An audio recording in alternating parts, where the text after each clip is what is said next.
Good morning to one and all. Today I am going to teach for class 9 economics second chapter. The title of the lesson is Employment in India and Tamil Nadu. What is employment? Employment is nothing but job opportunity. Let's see one by one in detail in this session. First I am going to say about labor force. What is labor force?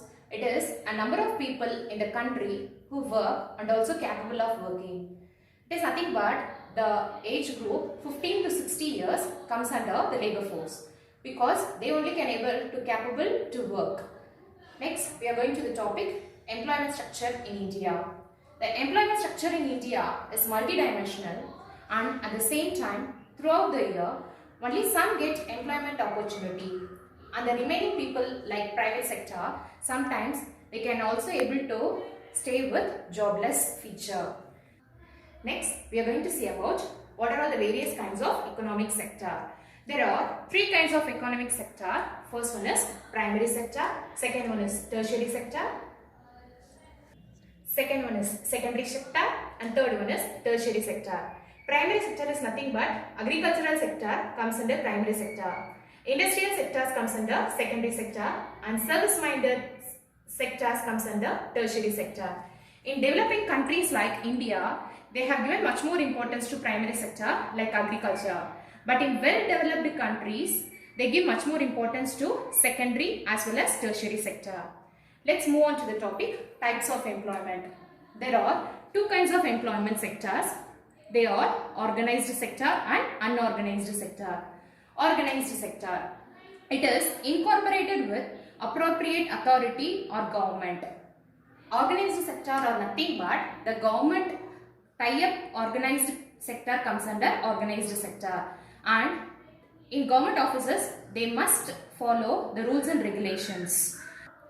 For example, central government, state government, bank and railway department, all these comes under organized sector. In organized sector, they have feel that job security and they receive higher wages too, and there should be some fixed working hours for them. Let's move on to the topic unorganized sector. It is nothing but it is characterized by household manufacturing, small scale industry. In Tamil, we used to say Sirudolil. And at the same time, there is no holiday for them and there is no job security for them and there is no particular paid working hours for them. For example, vegetable vendors, street sellers, etc. Let's move on to the topic public and private sector. Based on the assets, assets means property. We have to categorize that sector as public sector and private sector. Listen here, public sector, private sector. Public sectors were service motive and the government should own the assets and the wages to the people also sent by the government. But in private sector, it is profit motive and the private industries have to own the assets and the wages also sent by the private enterprises. The examples for public sectors are NLC, Neyveli Lignite Corporation, SAIL, Steel Authority of India Limited, BSNL, Tata Steel. And the examples for private sectors are TVS Motors, Ashok Leyland, Tata Steel. In recent years, there has been a change in the employment pattern and this has helped the employers to develop more flexible working patterns among their employees.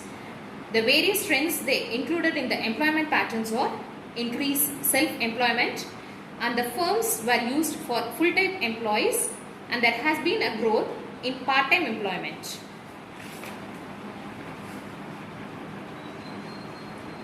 The organized sector provides job security and the other benefits like insurance to its employees. So far we have learnt about various sectors like public sector, private sector and what are all the various economic sector in detail. I hope so you understand. Let's continue in next class. Thank you guys.